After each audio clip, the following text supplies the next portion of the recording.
7절에서 22절까지 말씀을 보겠습니다.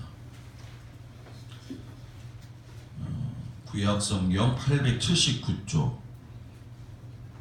시편 105편 17절에서 22절까지 말씀 같이 하셨죠? 말씀을 교독하겠습니다. 그가 한 사람을 앞서 보내셨으며 요셉이 종으로 팔렸도다.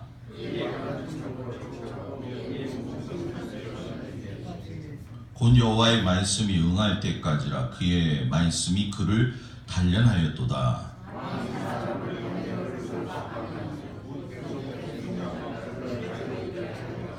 그를 그의 집의 주관자로 삼아 그의 모든 소유를 관리하게 하고 그의 뜻대로 모든 신하를 다스리며 그의 지혜로 장로들을 교훈하게 하였도다. 아멘. 기도하겠습니다.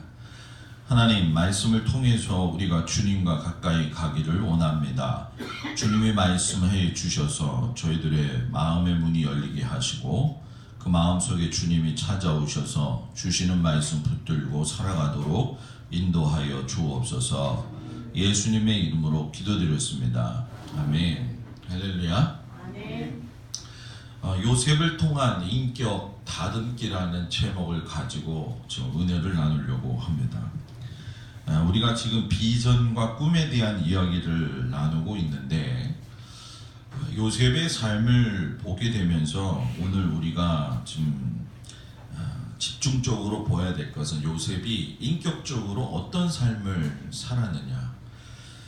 우리가 상상하기에는 도저히 진짜 본받을 수 없는 너무나도 앞서 있는 그러한 요셉이지만은 그 요셉의 삶에 이루어지는 그 인격 형성이 여러 가지 정서적인 면이라든가 또는 감성적인 면이라든가 이런 여러 가지 여타의 많은 부분들이 건강한 인격을 만들고 또 하나님이 기뻐하시는 인격으로서 변화되어지는 그 다듬기의 모습이 담겨져 있는 사람이 바로 요셉입니다.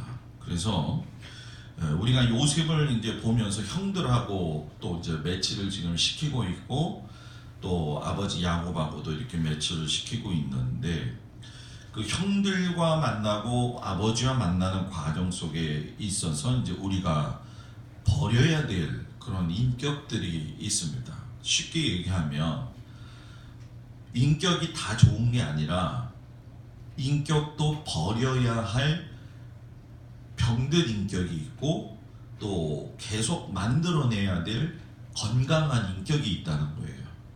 지금 사회가 이렇게 복잡하고 생각하지도 못할 정도의 사건들이 일어나는 건 결국 건강한 인격보다는 뭐예요?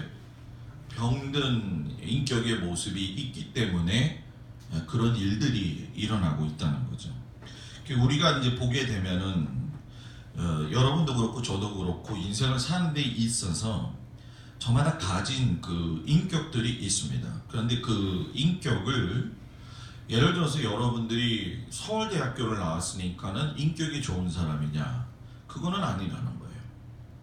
여러분들이 다른 사람들보다도 돈을 더 많이 가지고 있기 때문에 인격이 좋은 사람이냐? 그것도 아니라는 얘기입니다. 얼굴이 또 잘생겼다고 해서 그 사람이 인격이 더 좋은 것도 또 아니라는 얘기죠. 자, 인격은 우리가 타고난다 이렇게 생각을 하지만 인격은 타고나는 게 아니라 타고나는 건 기질이 타고나는 거죠. 기질을 우리가 타고난 다음에 그 기질이 삶의 그 어려운 과정과 그 환경을 통해서 다듬어져 가지고 탄생하는 것이 그 사람의 뭐가 되는 거예요? 인격이 되어져 간다는 거예요. 그러니까 기질과 인격은 뗄래야 뗄 수 없는 그런 관계입니다. 근데 중요한 거는 많은 사람들이 이 기질을 세상 사람들은 포기해버려요. 변화되는 거를.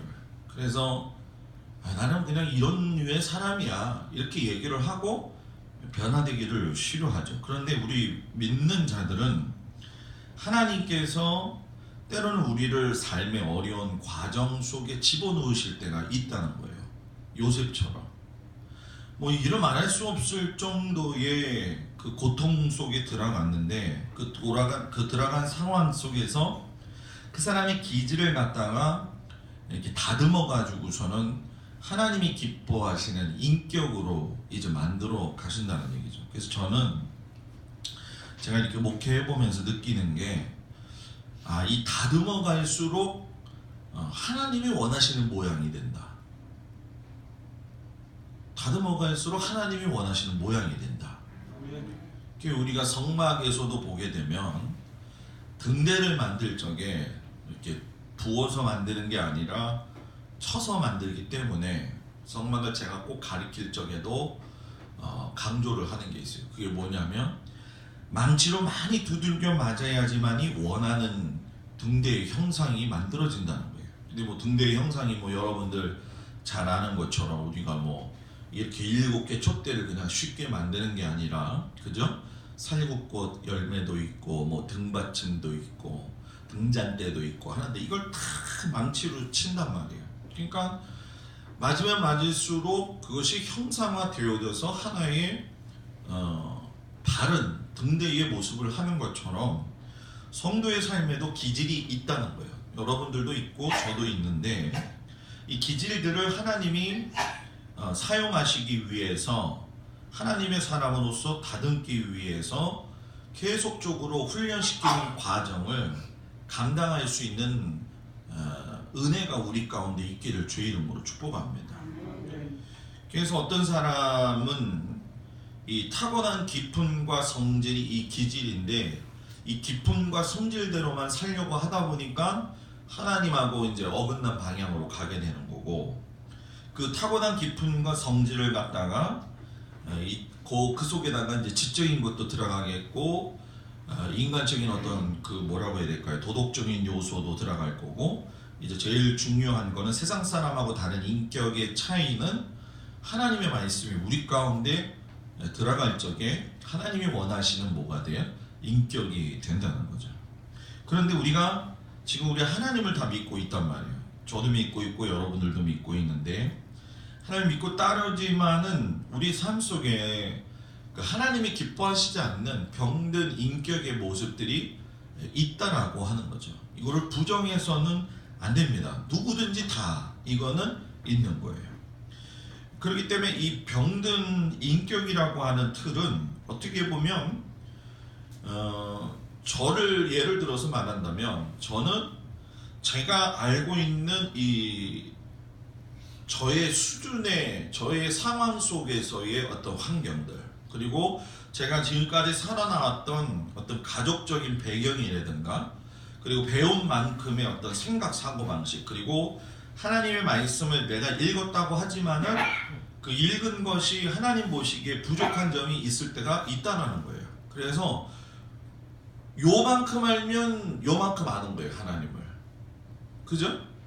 그리고 이만큼 알게 되면 그 이만큼의 과정이 되기는 어렵지만은 이만했던 그 과정을 이만큼 되는 과정으로 알기 위해서는 이거를 갖다가 담을 수 있는 그릇이 돼야 되는 것이고, 이것의 바깥에 있는 이 정도 크기의 울타리 밖의 상황을 갖다가 이제 알아야 된다는 거예요.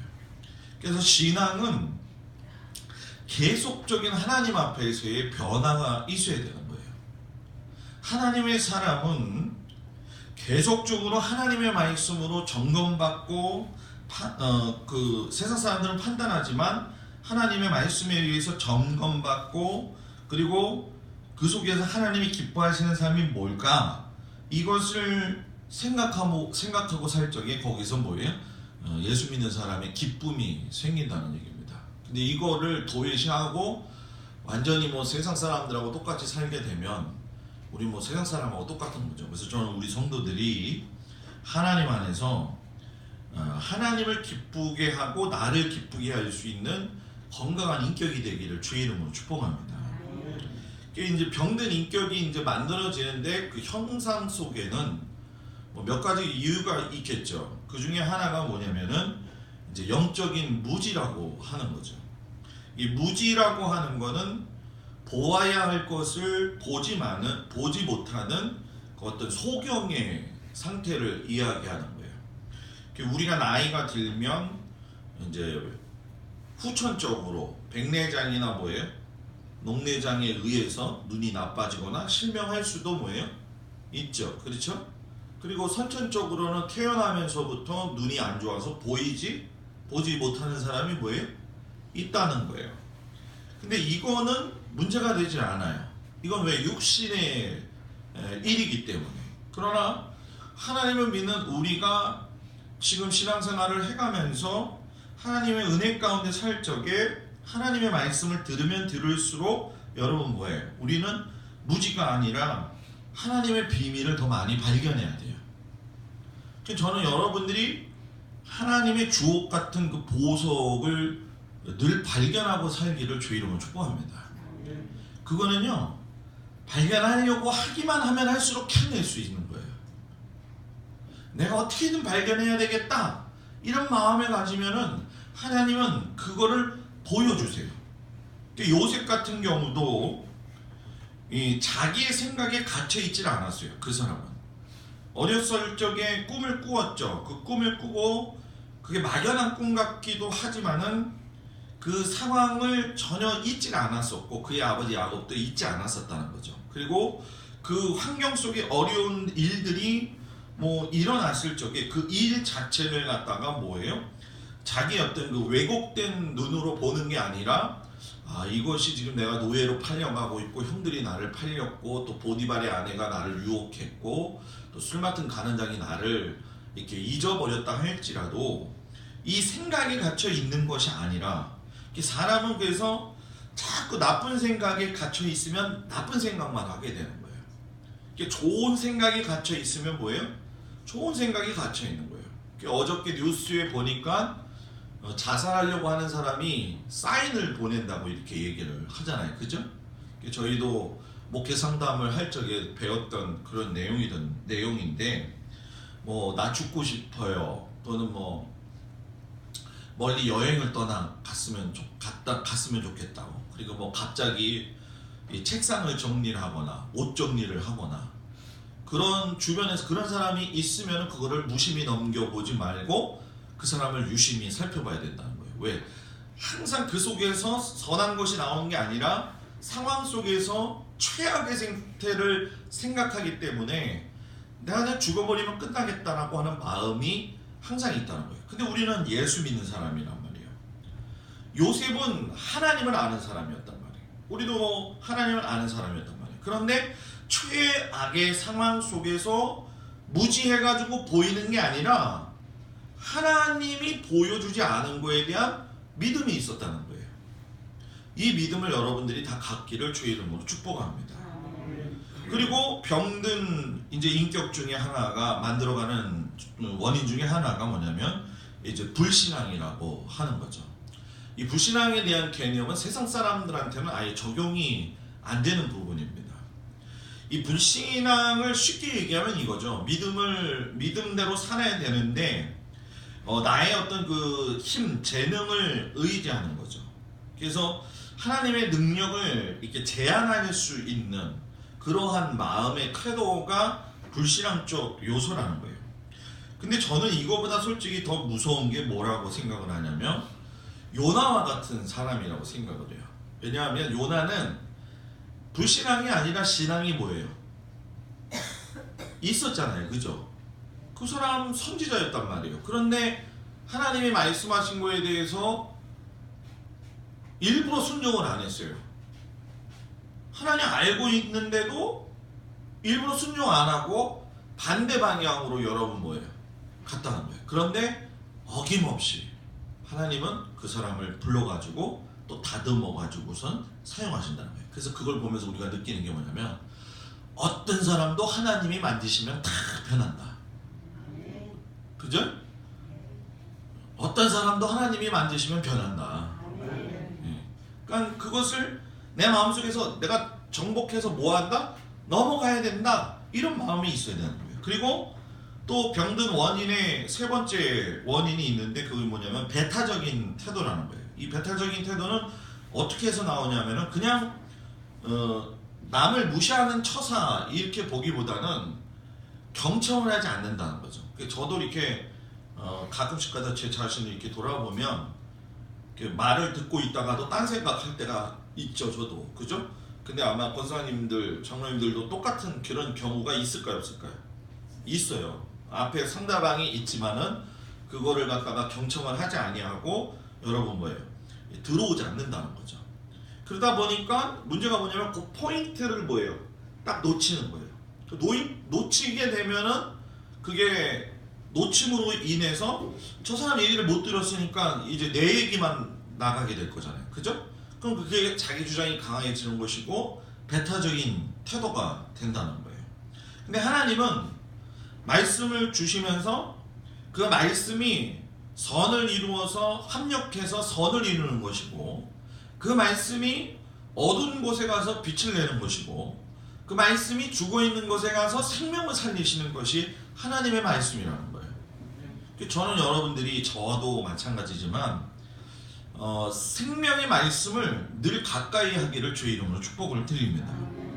그 다음에 원인 네 번째가 뭐냐면 고집인데 이 고집스럽다는 얘기를 우리가 이제 얘기를 참 많이 하잖아요. 아유 나는 고집스러워요 목사님. 나는 저 사람은 너무 고집스러워요. 이런 얘기를 한단 말이에요. 자, 이 고집이라고 하는 얘기는 뭐냐면은 자신과 다른 사람의 관계 속에서 분리를 시키는 거예요. 쉽게 얘기하면 저 사람과 나를 갖다가 합해서 보고 긍정적인 면을 보게 된다고 한다면 분리가 되지 않잖아요. 그죠?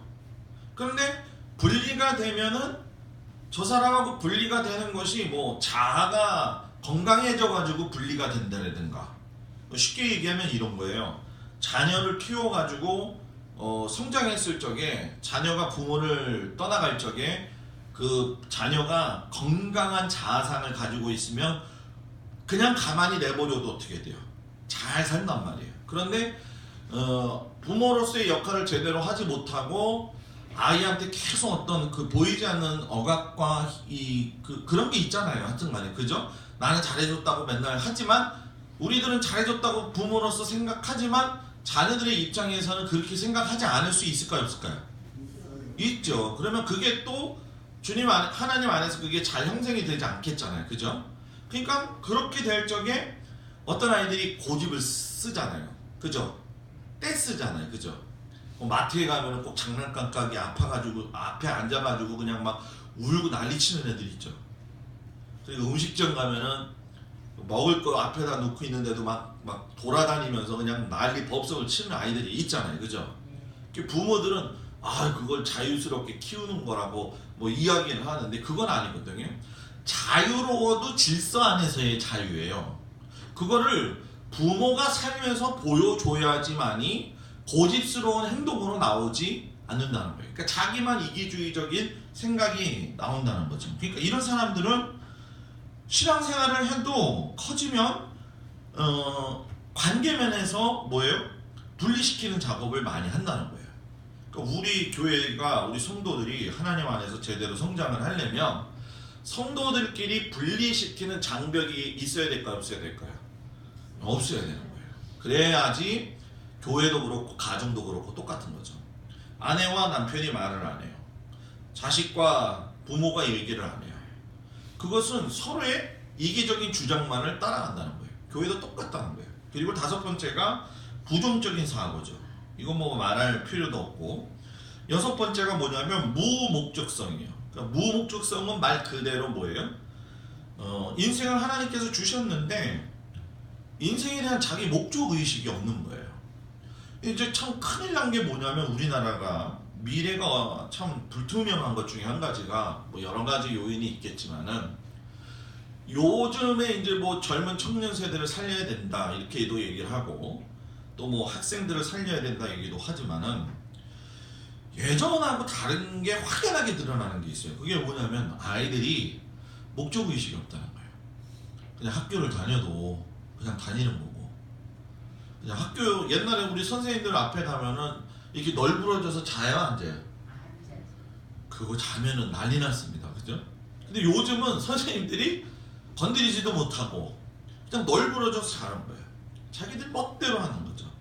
그러니까 생각은 텅텅 비어있고 나이는 먹는 거예요. 그러니까 유아기적 어린아이가 되고 그것이 큰 아이가 된 것을 갖다 뭐라고 이야기하냐면 성인 아이라고 얘기하는 거예요. 그러니까 목사님 무슨 성인이 됐는데 아이가 있어요? 있어요, 여러분. 그래서 성인 아이의 가장 특징적인 게 뭐냐면은 마마보이 같은 스타일. 그죠? 엄마가 얘기하면은 따르는 거. 누가 그랬어요? 성경에서? 야곱이 그랬잖아요. 그죠? 야, 이삭한테 이렇게 간수 받고 나서 형이 에서가 너 죽일 거니까 빨리 도망가. 마마보이처럼. 그죠? 탁 도망가는. 그러니까 이런 무목적성이 있으면 야곱처럼 순간순간 도피하고 순간순간 감정에 이끌려서 살아간다는 거예요. 그리고 7번째가 뭐냐면 교만입니다.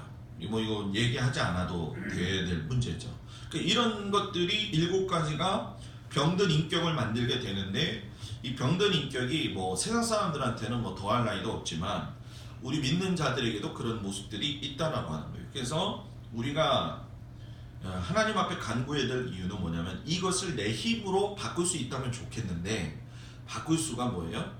없다는 거예요. 그걸 바꿀 수 있다고 한다면 좋겠지만 우리는 사람이기 때문에 마음 한편에서 하나님하고 반대되는 삶을 자꾸 살고 싶은 것이 있어요. 그래서 말씀을 가까이 두지 않으면 계속 반대로 가려고 하는 마음이 있다는 거예요.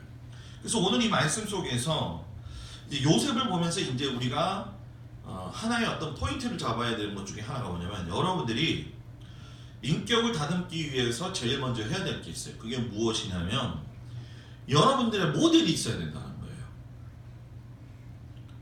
여러분들이 닮고 싶고자 하는 모델이 있어야 돼요. 근데 이제 저는 보통 우리가 이제 얘기할 적에 성경에 나와 있는 이렇게 인물들을 모델로 삼으세요 이렇게 얘기를 하지만 그건 당연한 거예요. 그런데 조금 더 우리가 실천적이고 구체적인 삶을 살기를 원한다면은 자신의 인생 가운데 있어서 인간관계 속에서 내가 저 사람 보고서는 저런 사람의 신앙을 내가 닮아야 가야 되겠다라고 하는 어떤 롤 모델이 있어야 된다는 거예요. 롤 모델. 그리고 그 롤 모델이 또 내가 될 수 있도록 어떻게 해야 될까요? 살아내어야 한다는 거예요. 우리가 정말 귀중하게 생각해야 될 것은 내가 롤 모델이 없으면은 가야 할 그 분명한 길을 갖다가 잘 찾지를 못한다는 거예요. 요셉이 형제들한테 버림받고 노예 생활 22년 했고 또 억울한 일을 당하면서 그 과정 속에서 그의 마음 가운데 내재되어져 있는 여러 가지 상처라든가 또는 복수라든가 원한이라든가 이런 모든 것들이 있어도 요셉이 낙심하지 아니하고 좌절하지 아니했던 그것 중에 한 가지는 여러분 뭡니까? 자신의 삶의 롤 모델을 누구에게 잡았느냐면 하나님에게 잡았다는 거예요. 그러니까 하나님이 꿈을 보여주셨으니까 하나님이 분명히 이 일을 하실 것이다라고 하는 자신의 믿음이 있었다는 거죠. 그러니까 하나님이 이끌어 가시는 그 삶의 모습이 어떤 것인지는 자기는 잘 몰라요. 우리도 똑같은 거예요. 우리도 몰라요. 그런데 문제는 뭐냐면 하나님을 보고 쫓아가서 살아보면 나중에 그 결과를 봐요. 나중에 그 결과를 본다니까요. 저는 우리 교회 성도들이 이론적인 신앙생활을 하지 말고 여러분들이 그것을 경험하기를 주의 이름으로 축복합니다. 형들을 다시 만났는데 요셉의 마음이 어떻겠을까요? 아마 여러분들이 요셉이라고 생각했다고 한다면 진짜 화가 나죠. 옛날 생각하면 주저앉고 울고 싶기도 할 것이고 심한 분노감에 치를 떨릴 수도 있는 것이고. 근데 문제는 뭐냐면 지나간 일에 대해서 거기에 집착하지 아니했다는 거예요. 여러분, 우리가 집착하는 일들이 굉장히 많이 있잖아요. 그죠? 저도 마찬가지고 여러분들도 마찬가지예요. 이걸 우리가 목사님 못하면서 하루아침에 이거 되려는 겁니까? 안 해요. 그게 아니라 요셉도 하루아침에 그것이 되어진 게 아니라 계속 그 성숙을 위해서 인격을 위해서 살아나갈 적에 지나간 과거 속에서의 모습을 잊어버리고 그 속에 뭘 채웠다? 하나님을 채워놨다는 거예요.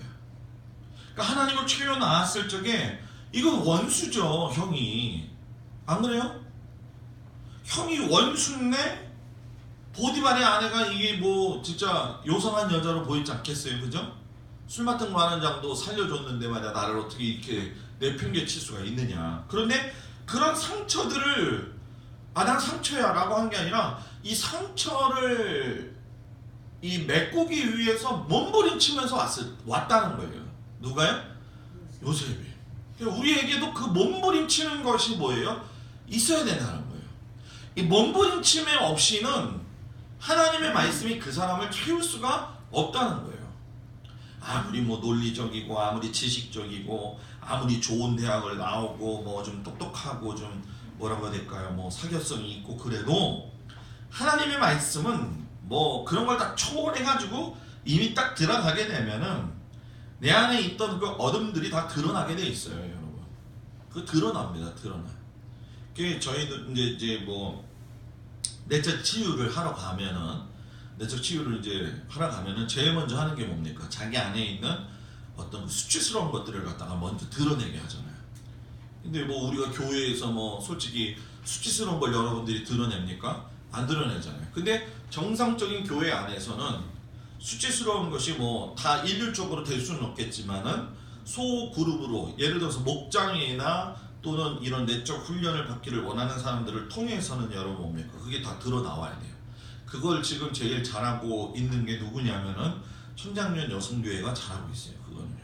그건 우리가 본받아야 되는 거죠.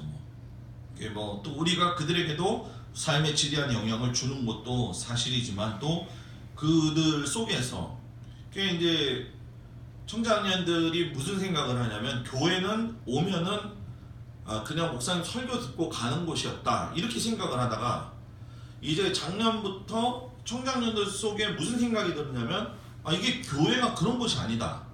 목사님의 말씀을 듣고 그 다음에 뭐냐면 자신들의 어려움을 같이 내어놓고 기도하고 그것을 풀어내고 집에 갈 적에 뭐예요? 기쁨으로 돌아가는 거예요. 기쁨으로 돌아가는 거예요. 이 맛을 알면요, 그 맛을 버릴 수가 있을까요, 없을까요? 없는 거예요. 그래서 이 맛을 여러분들이 목장을 통해서도 그렇고 일촌맺기를 통해서도 그렇고 경험이 되어지기를 주의 이름으로 축복합니다. 진짜 오른손이 하는 건 뭐예요? 왼손이 모르게 하고, 그죠? 그리고 정서적인 면을 이제 우리가 한번 살펴봐야 되겠는데, 건강한 사람은요, 인격이 건강한 사람이에요. 몸이 건강한 사람 말고. 인격이 건강한 사람은 어떤 상황이든 어떤 그 상태 속에 있을 때 반응이 바르게 나온다는 거예요. 자, 왜 바르게 이제 상황이 나오냐면은 우리가 이제 희로애락 이렇게 얘기를 하잖아요. 그죠? 인생을 살면 우리 가운데 뭐가 있다? 희로애락이 있다. 자, 기뻐해야 돼요. 지금 막 기뻐해야 되는데 지금 혼자 저쪽에 가갖고 막 울고 앉아있어요. 슬퍼하면서. 정상이에요? 아니에요? 정상이 아닌데 그걸 좀 그렇게 말하면 조금 좀 안 좋으니까 다른 말로 얘기하면 정서적으로 약간 뭐예요? 불안감이 그 사람한테 있다 없다? 있다라는 거예요. 다른 사람들 다 기뻐하는데 그 사람은 기뻐하지 않는다. 이 정서적인 어떤 그 상황 속에서 문제가 있다는 거죠. 그리고 지금 슬퍼해야 돼요. 근데 슬퍼해야 되는데 거기서 허허대면서 웃고 있어요. 이걸 보고 여러분들은 뭐라고 얘기해요? 정신 나간 사람이라고 이야기를 하잖아요. 그죠? 그래서 옛날에 그런 사람 여기다 뭐 꽂고 다녀요? 꼭 꽂고 다니면 그랬었단 말이에요. 그런데 알고 보면은 이 정서적인 부분이 치유가 돼야 된다는 거예요. 치유가 안 되니까 결국 신앙생활도 건강한 인격이 안 된다는 거예요. 제가 월요일날 오빠 생각이라는 영화를 보러 갔어요. 오빠 생각 보셨어요? 누구? 자, 권사님 보셨어요? 그 오빠 생각의 6.25 사변을 기준으로 해가지고서는 그 전쟁과들이 생긴 것을 갖다 치유하는 방법으로서 두 가지의 이제 예표가 보여지는 거죠. 한쪽으로는 그 아이들을 붙들어 가지고 돈벌이 시키고 뒤에서 나쁜 짓 시켜가지고 하는 대표적인 모습. 그리고 한쪽에서는 음악을 통해서 노래를 해가지고 그 사람, 그러니까 어린아이들의 마음을 뭐예요? 정화시키는 것. 그 정화시키는 것을 이제 제가 보면서 나중에 이 괴롭혔던 그 사람도 죽기 직전에 가니까 그때서 자기가 한 게 뭐예요? 잘못됐다는 걸 깨달았거든요. 그러면서 이 그런 전쟁 고아통에 여러분 우리 뭐 그 피흘림 보면 알지 않습니까? 여러분들 보셨는지 모르겠지만 앉아가지고 막 그냥 아기가 울고 있고, 옛날에는 흰 저고리에 뭐 했어요? 검은 치마. 그래갖고 그 전쟁 그 거기서도 오빠 생각에 나와 있는데 보면은 어린아이가 막 그렇게 앉아갖고 막 울고 있는 거예요. 그냥 부산에 몰려있는 그 모든 아이들을 갖다가 다 치료를 할 수가 없으니까 그냥 기분이 쪼그래요. 옛날에 그죠? $1 지금 그게 어디서 합니까? 뭐 캄보디아나 동아시아 못 사는 나라에 가면 그렇게 하잖아요. 그죠? 성지순례 가면 이집트에 가면은 이런 광야 속에서 예를 들어서 그 이집트의 그 우리 마라의 샘물에 가게 되면 아이들이 그냥 와장창 들러붙습니다. 그러면서 $1 아니면 초콜릿 아니면 사탕. 한국 사람이 많이 오니까 초콜릿, 한국 이제 사탕 그런 단어를 다 알아요. 왜 그 아이들이 그런 생각을 가지고 살아가느냐? 살아오면서의 정서적인 불안이 그렇게 만들어갔다는 거예요. 근데 그런 치유를 받기 위해서 뭐 아까 같이 이렇게 노래를 부르고 한다고 한다면 정서가 이렇게 뭐 해야 될까요? 치유가 되면서 가게 되는데 이게 되지를 않으면은 여러분 뭐예요? 그걸 드러내지를 잘 못하는 거예요. 그런데 드러내지 못하는 것이 신앙생활을 할 적에 굉장히 그 악영향으로 끼칠 때가 있다는 거예요. 뭐 또 우리 삶을 살 때도 마찬가지죠. 그게 예를 들면 이런 거죠. 말할 상황이 아닌데 어떤 사람 말 막 하는 거 있어요. 그죠? 지금 이 상황에서는 그 얘기를 하면은 안 돼요. 분위기가 안 좋아요. 그리고 이 상황에서는 이 얘기를 조리 있게 잘 얘기해 줘야 돼요. 그렇게 얘기할 수 있는 게 뭐냐? 정서라는 거예요. 정서. 그러니까 뭐라고 해야 될까요? 그 항상 분위기에 맞는 단어를 사용해야 되죠. 저 같은 경우도 그게 이제 훈련이 잘 안 돼서 무던히도 노력을 하는 이제 저도 스타일 중에 하나인데, 뭐 이건 저뿐만이 아니라 여러분들도 다 똑같을 거라고 생각을 해요. 건강한 자아가 되기 위해서는 그 표현을 잘해야 된다. 예수님도 사랑이 풍성하시고 온유한 분이셨지만 십자가 죽음 앞에서는 어떻게 하셨어요? 자신의 고통, 자신의 아픔, 자신의 연약함 그대로 울면서 이야기하셨잖아요. 그죠? 예수님이 만약에 건강하지 않아요. 그러면은 하나님 앞에 뭐 하겠어요? 겟세마네 동산에 가서 망치를 가지고 겟세마네 바위를 뭡니까? 그 겟세마네 그 무슨 나무죠? 감람나무를 갖다가 그냥 도끼로 찍어내면서 하나님 이럴 수가 있습니까? 할 수도 있는 거예요. 건강하지 않으면은. 그런데 하나님이 자기 아버지고 하나님이 자기한테 해주셨다는 걸 너무너무나 경험을 했기 때문에 그는 고통 속에서도 괴로움 속에서도 연약함 속에서도 있는 그대로 표현을 하는 거예요. 그리고 동정심도 많으셨고 울기도 하셨고. 그러니까 창세기 45장 이제 1절에서 2절에 가게 되면 이제 우리가 오늘 시편의 105편을 읽었지만은 요셉이 시종하는 자들 앞에서 형들을 보고 나서 그 정을 억제하지 못해가지고 너희들 다 나가 있어라. 그런 다음에 형제들한테 자기를 알려요. 그러면서 요셉이 어떻게 했어요? 막 울기 시작했죠. 그 운 게 바보가 아니라는 거예요. 우리는 교회 와서 이제 뭐 예를 들어서 은혜를 받고 그러다 보면 막 기도 열심히 할 때 있잖아요. 그죠? 그리고 막 기도하다 보면은 복받쳐서 울음이 울 때가 있잖아요. 그죠? 근데 우리가 서로에 대한 어떤 그 사연은 몰라요. 그죠? 그런데 하나님은 뭐예요? 알고 계신단 말이에요. 그러니까 정서적으로 건강하게 되면 하나님 앞에 문제를 내어놓는 게 정당한 거예요.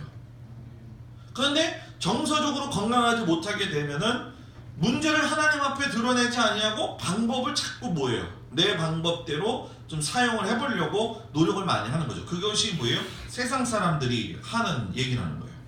그래서 형들을 바라볼 때 분노가 치밀었어야 됐는데 분노가 치밀어 오르지 아니하고 오히려 어떻게 했어요? 끌어오르는 사랑으로 방송도 그랬다. 그래서 목사가 제일 어려운 게 제가 목회하면서 모든 사람을 아우르면서 간다는 게 그건 진짜 쉽지가 않은 거더라고요. 보니까 여러분들은 얼마나 더 어렵겠어요, 그죠? 안 그래요? 모든 사람을 이렇게 사랑해서 간다는 게 모범을 보이면서 산다는 것이 굉장히 그 목사로서의 삶에서는 노력을 해야 되는 부분이고, 또 여러분들도 뭐예요? 예수 믿는 사람으로서 그렇게 뭐예요? 살아가야 된다는 거예요. 그러니까 우리가 이 정서적인 면에서 건강을 하지 못하게 되면 형들이 앞에 있으면 어떻게 했을 것 같아요? 형을 딱 잡아가지고 너가 나를 갖다 그랬어? 막 두들겨 패는 거죠. 그런데 하나님 안에서의 정서가 정확하니까 하나님의 말씀으로 그 사람의 부족한 정서를 하나님의 것으로 충만하게 채워지니까 그 형들을 보면서 울기 뭐예요? 시작한 거예요. 그러니까 다른 사람하고 별로 관계가 좋지 않은 사람들은 하나님을 보면서 하나님의 마음으로 채우기를 바랍니다. 두 번째는 두 번째가 아니죠. 그 다음에 살펴볼 건 지성적인 면에서도 우리가 살펴봐야 돼요. 형들에 의해서 붙잡혀 갔어요. 또 억울한 누명을 썼어요. 그리고 그 술 맡은 간원의 문제도 해결했어요. 근데 희한한 게 뭐냐면 이 요셉이 가면은 뭐냐, 어떤 일이 벌어지느냐, 이상하게 하나님의 역사가 드러나는 거예요. 그죠? 흥왕하는 은혜가 있었다는 거예요. 자, 여러분 여기서 우리가 잘 생각해야 될 게 뭐냐면 요셉이 노예로 갔는데 흥왕했고, 감옥에 있는데 흥왕했고, 그리고 잊혀졌는데 흥왕했다.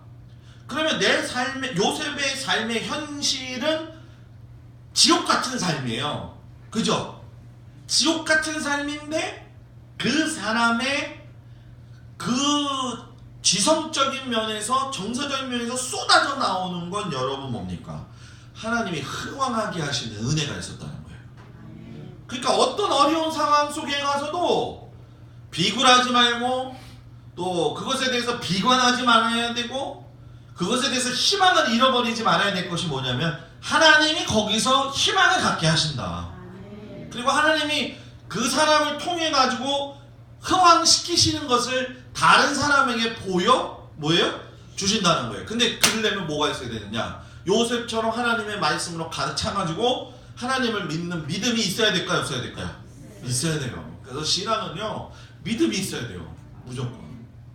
그 믿음이 있어야지 이 지성도, 하나님이 여러분 지식하고 지혜가 주는 게 다르잖아요. 그죠? 하나님에 대한 믿음이 있으니까 지성적으로도 똑똑했어요. 왜냐하면 자기가 하는 일에 대해서 흥왕을 했다는 얘기는 어느 정도 머리가 있었다는 얘기잖아요. 그죠? 뭐 예를 들어서 우리가 땡구를 데려다 놓고 이렇게 영철이를 데려다 놓고 했다고 한다면은 전혀 못 알아들을 거 아니에요. 그런데 굉장히 지혜스러운 상황 속에서 환경을 초월해가지고 하나님께서 주시는 그 기름 부으심의 은혜. 여기서 우리가 이제 잘 못 알아듣는 단어가 이 기름 부으심이라는 거예요. 이 기름 부으심을 신사도운동에서는 잘못 얘기하고 있는데, 이 기름 부으심은 어떤 현상이 일어나가지고 뒤로 자빠지고 막 그러는 것도 있는 거지만 그게 다가 아니에요. 기름 부으심이 있는 성도의 삶에는 여러분 뭡니까? 자신의 삶에 대안이 하나님이다라는 걸 알게 되는 거예요. 내 삶의 대안은 누구다? 하나님이다. 그게 기름 부으심이에요. 왜? 내가 하나님이 내 안에 기름 부으심이 왔다는 건 내 안에 뭐가 들어오셨다는 거예요? 누가 들어오셨다는 거예요? 하나님이 들어오셨다는 거예요. 그럼 문제 해결의 방법은 누구예요? 하나님이시다는 걸 아는 거. 이게 기름 부음이에요. 근데 이걸 뭐 이상하게 뭐 예를 들어서 뭐 안수를 받고 뭐 뗐더니 확 뒤로 넘어가고 뭐 정신없이 막 저기 하고, 목이 꺾어진 건 처음이네요. 확 넘어가면서 뭐 금가루를 받고 이게 다가 아니잖아요. 그죠? 그럼 금가루 안 보이고 안 넘어가면은 하나님이 안 계신 건가요? 하나님 계시는 거거든요. 근데 그것만 통해서 하나님의 임재, 기름 부으심을 느끼려고 하는 사람이 있어요. 근데 저는 그거보다 더 중요한 게 뭐냐면 그 마음속에 하나님이 충분히 은혜로 있어야 된다는 거예요. 그래서 중요한 게 뭐냐면 국무총리까지 올라갈 적에 여러 가지 그 환경 속에서 그 어려움과 유혹을 받았지만 제일 중요한 게 뭐냐면은 이 요셉의 이 배고편에서 딱 하나 던질 말씀이 19절에 나와 있어요. 어디냐? 19절에 뒤에 이제 보세요. 여호와의 말씀이 응할 때까지라. 누가? 요셉이. 그죠? 요셉의 문제가 해결이 되려면 여호와의 말씀이 뭐예요? 응할 때까지라는 거예요. 그리고 나서 그 뒤에 뭐라고 얘기해요? 그의 뭐예요? 말씀이. 요셉의 말씀이 아니라 누구의 말씀이에요? 하나님의 말씀이 누구를? 요셉을 단련하였도다. 하나님의 말씀이 여러분들을 단련하기를 주의 이름으로 축복합니다. 그리고 마지막으로 의지적인 면에서 우리가 살펴보자는 거예요. 의지적인 건 뭐냐? 하나님 사명 주실 때 거부하지 말라는 거예요. 사명을 뭐예요? 감당할 수 있어야 된다는 거예요. 순종이라는 얘기를 우리가 많이 하는데, 순종이라고 하는 건 결국 뭐 예를 들어서 뭐 목사님이 말씀하셨으니까는 순종해야지, 그냥 목사님 말씀대로 따라서 하는 거지 뭐. 그게 아니에요. 순종은 완전히 자기 포기예요. 내가 안 되고 누가 돼야 된다는 거예요? 하나님이 하셔야지 됩니다. 이걸 인정하는 게 뭐예요? 순종이라는 거예요. 괜히 목사한테 순종하고 뭐 제가 늘 얘기했잖아요. 목사하고의 관계는 숭배 사상도 하지 말고 깊은 순종의 사상도 하지 말고 예절만 지켜라 목사하고는. 그죠? 예절 지키고 목사가 하나님의 말씀을 전할 적에는 그 목사의 모습을 보지 말고 그 목사의 말씀 속에서 말씀하시는 하나님의 말씀을 통해서 하나님을 인정하고 나를 포기하는 게 그게 순종이라는 거예요. 아, 내가 이렇게 살지 말아야 되겠구나. 오늘 말씀을 들으니까 이렇게 살지 않는 거구나. 그걸 딱 깨닫는 거죠. 이거를 알았을 적에 하나님 앞에서 내 위치가 어디인 걸 알까요? 모를까요? 아는 거예요. 진정한 순종을 할 수 있는 사람은 하나님 앞에 내 위치가 어디에 있는지를 아는 거예요. 그러니까 내 위치가 곁길로 갔다고 한다면 하나님의 말씀이 깨달아서 진정한 위치를 아는 사람은 여기 갔다가도 어떻게 되는 거예요? 다시 오는 거예요. 그리고 그 길을 뭐예요? 가는다라는 거예요. 그러면서 이제 뭐하고 연결이 되는 거냐? 의지적인 게 영적인 거하고 연결이 된다는 거예요. 영적인 거 이렇게 우리가 얘기하면은 여러분 참 신기하게 보잖아요. 그죠? 영적이다, 영적이다. 제발 저는 그 영적이다고 하면서 자꾸 헛소리 하는 사람들 때문에 이 교회가 문제가 참 많은데, 영적이다라고 하는 얘기는 결국 무슨 얘기냐면 요셉이 그 많은 사건을 가지고 있을 적에 그 해석의 방법을 자기의 방법으로 해석하지 않냐고 하나님의 방법으로 해석한 게 그게 영적이라는 거예요. 아, 내 인생이 이렇게 살았어. 나 어려웠어. 힘들었어. 그렇게 보면 그건 영적인 게 아니에요. 육적인 거예요. 육적인 결과는 어떻게 나요? 원한으로 나오는 거예요. 그러면은 분노로 발전하게 되고 죽이게 돼버리는 거예요. 하나님이 자식을 주셨어요. 얼마나 귀중한 존재예요? 그냥 금쪽 같은. 아까 제가 저 밖에 가서 운동하면서 걸어오는데 그 저기 뭡니까 그 산부인과 있잖아요. 이 건너편에 성대시장 앞에, 그죠? 그 산부인과에서 아기를 막 낳나 봐요. 아기를 막 낳아가지고 알죠? 누가 매요? 아버지가 매잖아요. 엄마가 안 매잖아요. 아기 처음 낳았을 때 엄마는 그냥 가니까 여기다 매고 등치를 한 저만 하더라고. 제가 보니까 거기다 이렇게 매고 장모님이 옆에서 이걸 덮어주고 또 애기 엄마는 이제 애 낳았다고 이제 걸어가고. 그런데 제가 그 애기 아빠가 이렇게 해가지고 이렇게 감싸는 모습을 보면서 제가 무슨 생각을 가졌냐면, 잘 키워봐라. 잘 키워봐라. 키워보면 뭐예요? 알 거다, 알 거다. 자, 제가 왜 이 얘기를 하냐면, 키워본 사람이 안 키워본 사람 보면서 느끼잖아요. 그죠? 근데 키워본 사람으로서 느낄 적에 이걸 그대로 적용을 시켜버리는 거예요. 영적인 건 뭐냐? 하나님의 마음을 가지고 있을 적에 교회를 바라보면 뭐가 보이죠. 하나님의 마음으로 교회의 성도들을 보고 목사를 보고 장로님들을 보고 권사님들을 보고 그러면 저 사람을 사람으로 보면 돼요, 안 돼요? 안 된다는 거예요. 그 속에서 뭐가 나오는 거예요? 하나님의 마음이 나오는 거예요. 그러니까 요셉이 형들을 봤을 적에 울을 수가 있었던 거예요. 그리고 감쌀 수가 있다는 거예요. 사랑하는 여러분, 얼마나 여러분 우리는 현실적으로 살아갑니까? 그런데 형들도요 대단히 현실적이었어요. 창세기 45장에 가게 되면은 아버지 야곱이 죽었잖아요, 그죠? 그때 형들이 취한 액션이 뭡니까? 야, 우리가 가가지고 한번 물어보자. 아버지가 돌아가셨으니까 이제 제가 우리를 뭐 할 거라고요? 요셉이 이제 드디어 우리한테 뭘 갚는다? 보복할 거다. 그러니까 우리를 죽일 거다.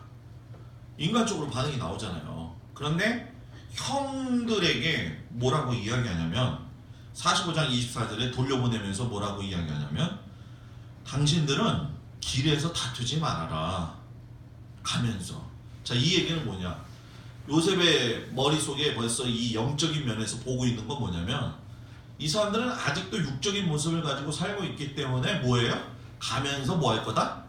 싸울 거다. 그러니까 뭐 하라는 거예요? 싸우지 말아라. 내가 용서한 게 아니라 누가 용서하셨다? 하나님이 용서하셨다. 이것을 악을 뭐예요? 선으로 갚은 거예요. 그래서 요셉의 인격이 그 안에서 아름답게 다듬어졌다. 이 아름다움의 다듬어짐이 우리들 가운데도 있기를 주의 이름으로 축복을 드립니다. 기도하겠습니다. 은혜로우신 아버지 하나님, 우리의 그 요셉에 대한 그 말씀을 통해서 하나님께서 인격을 어떻게